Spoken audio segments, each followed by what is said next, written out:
Good morning, everyone. Today we're checking out a brand new video from Wikizilla. Well, a 2-year-old video. But either way, we're here to check this out today because we have a special request and a list to actually check out of recommended videos from Wikizilla. So, let's hop in with the first one, the Mothras from Rebirth of Mothra Trilogy. Let's hop in. In 1995, Toho brought their Godzilla series to a temporary close to clear the way for the TriStar reboot. But as anyone who stayed through the end credits of Godzilla vs. Destroya found out, the company wasn't taking a break from kaiju. After helping Godzilla record the highest ticket sales of the Heisei series in 1992, Mothra would be reborn. With beams. So many beams. So many damn beams. Hey Kaiju fans, I'm Les, and I'll be presenting the Kaiju profile on the Mothras of the Rebirth trilogy. Planet Mothra and the Primitive Mothra. Okay. Mothra Leo. Fun fact, the Mothra Leo is actually the only male Mothra to have ever existed.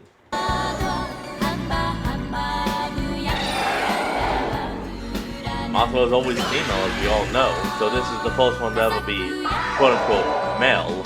Mothra Leo starred in the 3 Rebirth of Mothra movies released from 1996 to 98, defending the planet against Desghidorah, Dagara, and King Ghidorah. His mother battled alongside him in his first movie and carried him to safety as her final act, while the primitive Mothra came to his aid in the 3rd movie. Set in its own continuity apart from any of Toho's other kaiju eiga, the Rebirth trilogy leans into fantasy and takes on a more lighthearted tone in comparison to the Heisei Godzilla series. Aside from Tara... Yeah, the last video I had actually checked out, not from at least the Rebirth of Mothra series, was about that Grogu creature from the 2nd movie. In Godzilla Tokyo SOS, Leo is the only known male Mothra on film. Hey, he has feathery antennae, which are generally only found on male moths, and a deeper roar than his mother. The Godzilla Defense Force Codex also refers to Leo as Mothra's son, though only in the English version. Of course, what this means in a species that reproduces asexually is less than clear. Worth noting is that in the film's international English dubs, Mole and Laura use different pronouns for Leo in every movie. Faster than its mother! The caterpillar became a Mothra and received her power from the 10,000-year-old tree. Power. Look, there it goes again. There Mothra? he goes. I don't know, he's still out there. Mothra cocooned herself. Oh. In Japan, Leo is typically only referred to as Mothra, or New Mothra to distinguish him from his mother. Mothra Leo originated as a fan name in the West, taken from a song of the same name which the Elias sing as he cocoons in his first film. Due to its overwhelming popularity, this name has since been acknowledged by official sources in both the States and Japan. Also, in Godzilla Island, Leo's larval form is called Child Mothra, and his mother Parent Mothra. On to the design of Mothra Leo. With the death of the Japanese Godzilla clearing the path for Sony's soon-to-come Hollywood production, it was decided halfway through filming of Godzilla vs. Destroya that Mothra was to headline Toho's next kaiju flick. The idea of an Imago and Larva Mothra teaming up originated in Kazuki Omori's 1990 screenplay for Mothra vs. Bagan. Rather than simply show up for the final battle, however, this larva would hatch in the middle of the film, then become an adult to avenge his mother's death.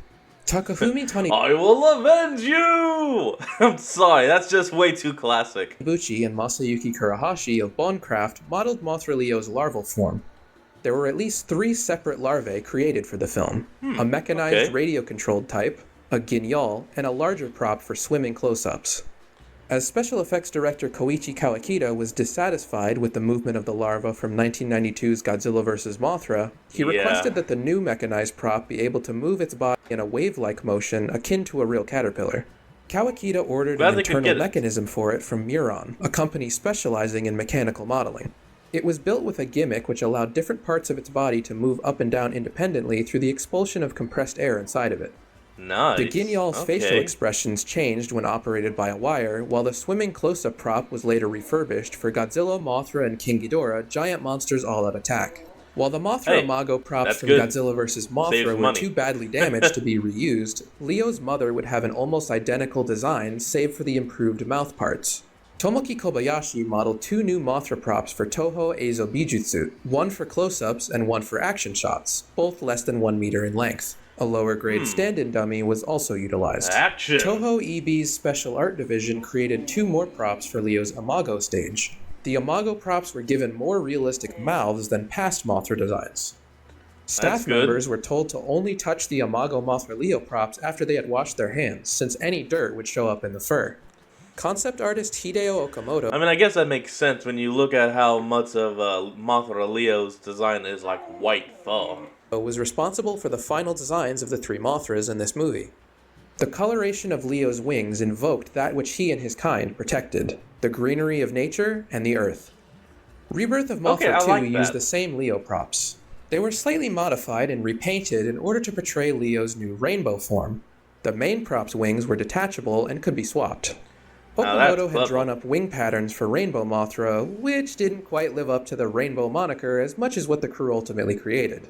Hideo Okamoto, Minoru Yoshida, Shinji Nishikawa, and even Heisei Godzilla suit actor Ryu Hariken all had a hand in the look of Aqua Mothra. The design that won out, one of Yoshida's, balanced features of insects and dolphins with the wings of flying fish. The Illusion Mirage Aqua ability Mothra used to defeat Dagara was not part of the screenplay, but was inserted by the time the storyboards were made in order to set the fight apart from that in the previous film. This was Kawakida's way of finally realizing a battle within a monster's body, an idea he first came up with for the scrapped 1991 Micro Super Battle Godzilla vs. Gigamoth, and continued promoting to Toho for the next 2 years. 2 props were constructed. He was not giving up. He's like, I want a monster fight inside a monster. Constructed of Aqua Mothra for the second film. The largest one's body was constructed from latex, while its fins were made of vinyl chloride so that they appeared transparent. Additionally, a 3D model was used in a few shots to depict Aqua Mothra, mostly in microform.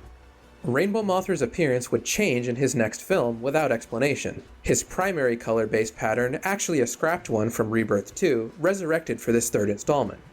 The wings were made from a transparent material, allowing the obverse and reverse faces to display the near-exact same painted pattern. Rebirth of Mothra 3 called for new props created by Star Train, the 1:1 scale types with swappable wings, and one 2/3 size model with a built-in mechanism that flapped the wings. The new look was slightly more slender and fuzzy as opposed to the prior Heisei Mothra's plumpy and fluffy appearance. Yasushi Torisawa It's so fluffy! And Shinji Nishikawa realized the concept art for Rebirth 3.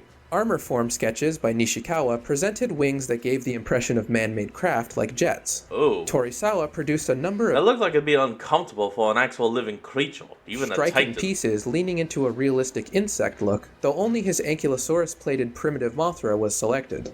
Armor and lightspeed designs by Nishikawa were also approved. CG was used again in the third film. Armor Mothra's wings unfurling after hatching from the time capsule cocoon were computer rendered, as were the shots of Lightspeed Mothra. Still more props were required for Leo's 2 final forms, Armor and Eternal Mothra.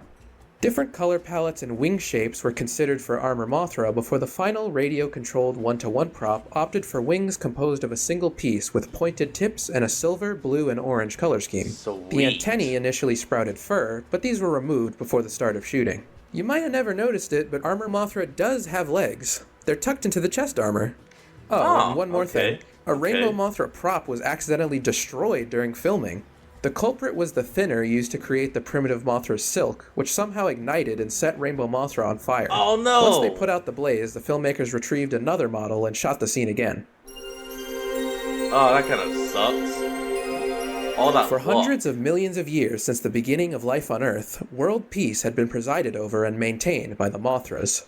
Coexisting alongside a civilization of small humanoids known as the Elias and the fairy Mothras on the paradise-like Infant Island, these guardian deities protected the planet from 2 3-headed space monsters. Actually, quick question. Why is it called Infant Island? I know in the universe it would technically be called that because that's where every Mothra is born and raised before they become the Mothra form and fly off.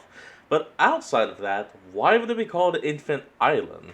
I mean, that would make sense if it was like a cradle of humanity, but in universe it's not even close to that. During the Cretaceous period, the young King Ghidorah's invasion 130 million years ago was thwarted by the time-traveling Rainbow Mothra. 3 primitive Mothra larvae arrived and covered him in silk, saving him from the brink of death and preserving him through the ages. Ghidorah's arrival 65 million years ago, on the other hand, was more catastrophic. When the super space demon beast came close to wiping out all life on Earth, the Elias dispatched the Mothra from Infant Island. After 3 days and 3 nights of grueling war, defeat befell Desghidorah. Left with no other recourse, the Elias utilized the power of their seal, indispensable to the prosperity of their race, to confine the demon beast. In the end, their numbers dwindled, as did the divine moths. In the present day, only Fairy, the 3 Elias sisters Mole, Laura, and Belvera, and the parent Mothra remained. As for Leo himself, he's the result of red and blue particles of light released from his mother's body, coming together and forming a giant egg. Not exactly how I recall the birds and the bees. Maybe it's supposed to be metaphorical. Oh, and this is the first and... I mean, there could be some kind of explanation, like Mothra is releasing some of our energy, yada yada yada, mixes with the island, creates an egg. So far, only Mothra egg-laying scene ever actually shown. Anywhere. Despite Mole's insistence that it was too early to be born, Leo, imbued with a strong will, burst out of his egg, ready to come to his mother's aid. Time to fight! I'm 5 minutes old and I'm ready to kick ass and chew bubblegum. At the end of the 20th century, the last Mothra spawned an egg, ensuring that her guardian race would live on, and readied to spend her final days in peace. Her priestesses, Mole and Laura, sensed the site director of a logging company removing the seal of Elias from a Hokkaido forest. Their evil sister Belvera soon seized the seal and used it to awaken the space monster Desghidorah, who Mothra and her kin had locked away 65 million years ago. Left with no other option, Mole and Laura called upon Mothra to battle Desghidorah. She caught him by surprise, but was clearly outmatched. Responding to his mother's destruction... Oh, his wings are destroyed. I just kind of realized that. Desghidorah's wings are literally broken and destroyed, so he can't fly. He's no longer a 3-headed dragon, but a 3-headed drake. Leo hatched from his egg and joined the fight. But his webbing could only briefly hold the monster back, and Mothra had to come to his rescue. Even working in tandem, they couldn't stop Desghidorah, so Mothra tricked him into firing on a dam. As the waters washed him away, she carried her son out to sea, but soon succumbed to her injuries. Leo could only watch as his mother sank beneath the waves. He traveled to Yakushima Island to metamorphose, building his cocoon around the 10,000-year-old Jomon Sugi tree. Hundreds of multicolored moths emerged from his cocoon before coalescing into Leo's imago form. The unique greenery in his eyes and wings resulting from the influence of the Yakusugi cedar. He flew to Hokkaido for a rematch with Desghidorah. Okay, that explains that. This time he had an overwhelming edge in speed, firepower, and even raw strength, and put the 3-headed monster out of commission with the Shine Strike Buster. Mole and Laura used the seal, which they had regained from Belvera with the help of the site director's children, to trap Desghidorah once more. Leo restored the forest to its former resplendent state before returning home to Infant Island. Beautiful. A year later, Mole and Laura summoned Mothra Leo to battle Dagara. Created by the ancient civilization of Nilai Kanai, he was infesting the Okinawan waters with toxic starfish called barem. Leo's sparkling pile load seemed to give him the advantage, repelling a vicious sneak attack from Dagara and driving him deeper and deeper into the ocean. But from there, he unleashed a thundering toxic crimson vortex covering Leo and barem. Mole and Laura tried to dislodge them with lasers from their hands, but there were far too many. Dagara tackled Leo into the Nilai Kanai pyramid, felling a statue, and dragged him underwater.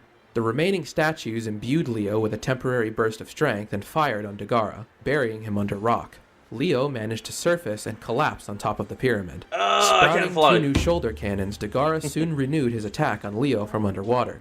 The statues granted him another burst of energy to knock Dagara back. Power. Shiori, one of Mole and Laura... Damn, hold on. How many mounts does that thing actually have? Because it has, like, the main one, but then it looked like there was, like, 2 extras on the wings. Damn, that's kind of cool. His human allies presented Leo with Gogo, the living treasure of Nilai Kanai. The little creature began to glow and floated above Leo, giving his life to transform him into Rainbow Mothra. Dagara was no match for this new form, his rays reflecting off an invisible shield. Flying low to the water, Mothra cleared a dry path for the humans to run to shore. Dagara retreated underwater, but this time his opponent followed him, shifting into Aqua Mothra. After a withering barrage of beam attacks, he changed into a swarm of smaller Mothras and swam inside Dagara's mouth, ravaging him from the inside. Reforming outside Dagara's body, he lifted the motionless monster out of the water and dropped him on top of the pyramid, setting off a tremendous explosion. As flames consumed the pyramid, Mothra transformed it into water and collapsed it with a single slice of his wing. Okay. King Ghidorah... Freaking how the hell did he do that? A space monster who invaded Earth 130 million years ago, returned in a meteor and began abducting children across Japan. Rainbow Mothra challenged him before he could feed upon them, but an invisible barrier around Ghidorah blunted the impact of his rays. Ghidorah returned fire with his gravity and anti-gravity beams, badly injuring him, then stomped him into the ground. Mothra was helpless as Ghidorah threw him into the air and sent him flying with another volley of gravity beams. Maul and Laura tried to distract him, only for him to place Laura under his control. After she tried strangling Maul, she fell into Ghidorah's dome. Recovering from the battle, Mothra told Maul that the only way to defeat Ghidorah was to travel through time back to his first attack on Earth, when he was significantly weaker. Maul sang to power his journey as he shifted into his Aqua Mothra form, then Lightspeed Mothra, but at the cost of her life. So, wait. If you go back to the past and defeat King Ghidorah, he still technically would reappear in the present, and all you're doing is just defeating him when he was weaker. Well, I mean, unless you're killing him. Mothra quickly found the younger Cretaceous King Ghidorah, and as he rained down attacks, the Ghidorah in the present began to feel pain. One cross-heat laser rainbow blasted off part of Ghidorah's tail, and an alarmed pair of dinosaurs watched it burrow underground. But the younger Ghidorah was still a formidable opponent, and his fireballs began to wear Mothra down. In the present, Maul's ally Shota told Laura that her sister's last request was for her to help Mothra, and she returned to her senses. As he neared death, Laura's song imbued him with strength. He paralyzed Ghidorah with Excel Shining Field rainbow powder, then carried him into the active Mount Fuji.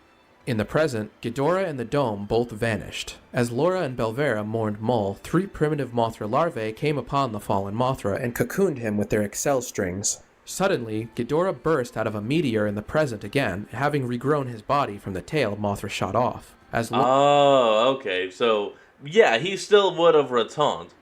While you did defeat the primitive younger one that was weaker, he's still alive because that tail was alive. Laura and Belvera bravely battled Ghidorah. Mothra's cocoon burst out of a hillside and opened to reveal his new form, Armor Mothra. Ghidorah was completely outmatched, his gravity beams useless. After slicing one of his wings off, Mothra energized himself and flew through Ghidorah, causing him to crystallize and explode. Mothra shed his armor, becoming Eternal Mothra, and combined his power with the Elias Sword to revive Maul. With the dome gone, the abducted children rushed to be reunited with their parents. They waved goodbye to the Elias and Mothra.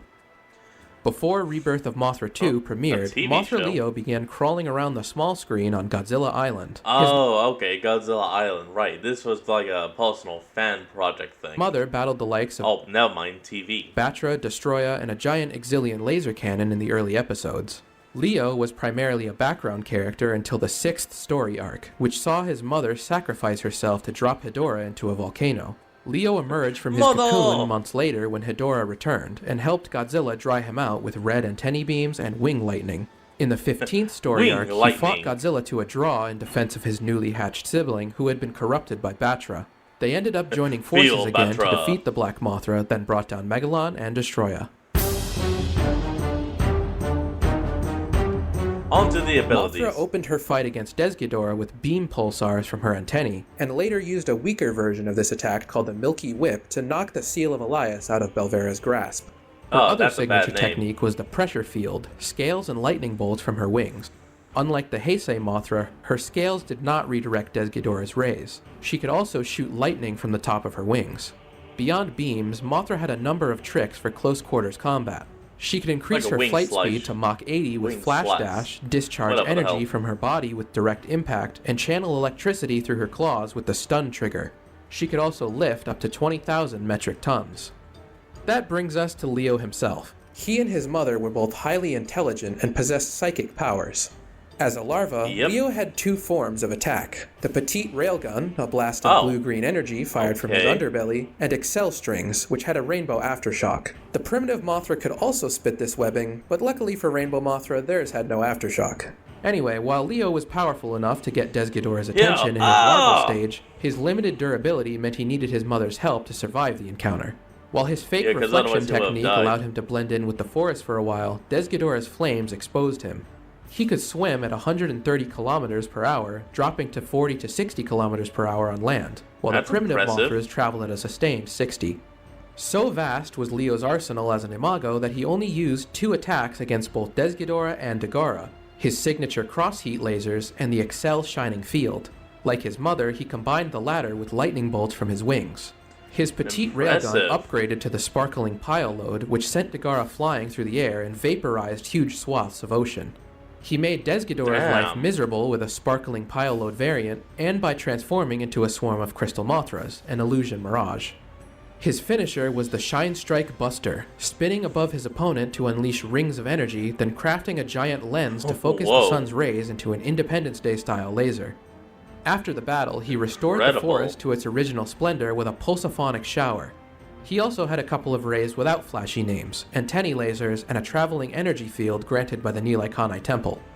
Leo could increase his already staggering Mach 15.5 not flashy names, but flashy in look. flight speed to Mach 85 with the Excel Dash, getting the better of Desghidorah in a head-on collision. That was his greatest feat of durability against the Super Darkness monster. Dagara laid him low with the thundering toxic Crimson Vortex, but he withstood an incredible amount of punishment after that. Upon becoming Rainbow Mothra, he generated a shining shield similar to his mother's pressure field, which deflected all of Dagara's attacks, though it was useless in the next movie. His upgraded cross-heat laser Rainbow drove the sea monster underwater and later severed one of Cretaceous King Ghidorah's tails. In ROM 2, he uses sparkling pile load Rainbow to... Actually, hold on. No, I just now thought of this. How the hell does cutting off one tail somehow mean regeneration of a whole body? I mean, it would make sense if it was like part of the head or something, but... you know what? Never mind. It was clearly just for the movie. Vaporize large swaths of water, though the beam isn't visible. He uses it more clearly against King Ghidorah in the following movie. After transforming back from his aqua form, he dropped Dagara onto the Nilaikanai Temple with his psychokinetic Aurora power, then liquefied them with a Rainbow Buster. Rainbow Mothra debuted one more upgraded technique in Rebirth of Mothra 3, the Excel Shining Field Rainbow. The explosive powder paralyzed Ghidorah, allowing Mothra to pick up the 25,000-ton monster and fly him into Mount Fuji. That was also the only fight where he got his claws dirty, drawing blood with a few swipes. In their first bout, he tried out a new attack called the Arrow Buster, though it didn't work any better than the others. Again, he takes a pummeling in this movie. Gravity beams, anti-gravity beams, a flying stomp, fireballs, having chunks of his wings ripped off. He really earned that 130 million year rest. Aqua Mothra could swim at 200 knots. He had two different rays defined as Cross-Heat Laser Aqua, along with the X Thunder Beam, which came in blue and a deadlier orange. He retained an Aqua Shield, though it merely absorbed attacks. He all but finished Dagara with Illusion Mirage Aqua, the Micro Mothra's Shine Formation attack devastating his organs and Barem. After that, his Space Miracle Force Psychokinesis lifted him out of the water. Aqua Mothra returned briefly in Rebirth of Mothra 3 as an intermediary form for Lightspeed Mothra, who could, with Maul's assistance, fly at sub-light speeds to travel through time. Armor Mothra lost a bit of flight speed, dropping to a mere Mach 15, but gained overwhelming offense and defense. King Ghidorah threw everything at him, even a gravity beam triple tornado, and he kept coming. His armor cross-heat laser broke through the three-headed monster's barrier, but he dealt even more damage with the armor wing cutter, which lived up to its name by removing one of Ghidorah's wings in 2 hits. Despite his size, even his headbutt was incredibly powerful. He ended Ghidorah by flying straight through him with the Excel Dash Buster, causing him to crystallize and explode. In tandem with the Sword of the Elias Triangle, Eternal Mothra used Selphonic power to bring Maul back to life. Since he never fought another monster, his other abilities are unknown, but they're probably terrifying.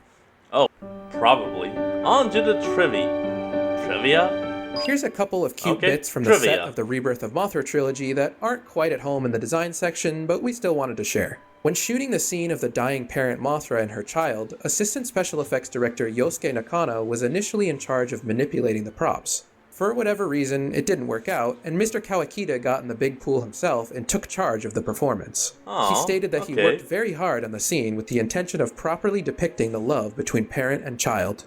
And Godzilla co-creator Tomoyuki Tanaka's final special effects set visit was to Rebirth of Mothra. A planning credit for its sequel would be his last prior to his passing, and the third film gave him a stealthy cameo in the Sonoda household. In 1998, Tentomushi Comics published Outrageous Flying Mothra, a wacky, extremely loose retelling of the trilogy. Highlights include Larval Leo wearing a Godzilla mask when he hatches, an underwhelming illusion mirage, Rainbow Mothra disguising himself as a tree, Armor Mothra faltering under his own weight, and a Mecha Mothra cameo. The Mega magazine Mothra. Besatsu Alright. Korokoro Comic also printed more straightforward manga adaptations of all 3 Rebirth of Mothra films, but stupidly never collected them in paperback, so none of us own them. Leo's video game debut was Mothra Tamagotchi in 1997, followed in 1998 by Mothra Dream Battle for the Dreamcast VMU, which makes a brief appearance in Rebirth of Mothra 3. Oh, okay. You'd think, that's with a not bad. move list so enormous it almost gives Tekken a run for its money, that he'd be found all over, but forms of his have only featured in 4 Godzilla games. Trading Battle, Kaiju Collection, the only video game to have Primitive Mothra in it, Defense Force, and Battle Line, plus the Monster Strike and Pokémon Dungeons collaborations. Strangely, Save the Earth put Rainbow Mothra on the cover, but based the Mothra in the game on the 1992 version. We don't have any proof that Mothra Leo's name was inspired by the Western Zodiac. Still, it's interesting to note that the original Mothra hit... Oh, I didn't think it had anything to do with that. I thought they were just using Leo as, a masculine name. Japanese theaters on July 30th, meaning the character was born under the sign of Leo. So wait, it's all Leo? That's all we have for Mothra Leo & Co. I've been Les, and thank you for watching. Alright everyone, well that's going to be the end of today's video, and I hope you all enjoyed this. Remember to like, comment, and subscribe for more. Link to the original will be in the description below, and I'll see all of you next time when we flick back on. Till then, this is Fox, signing out. Peace.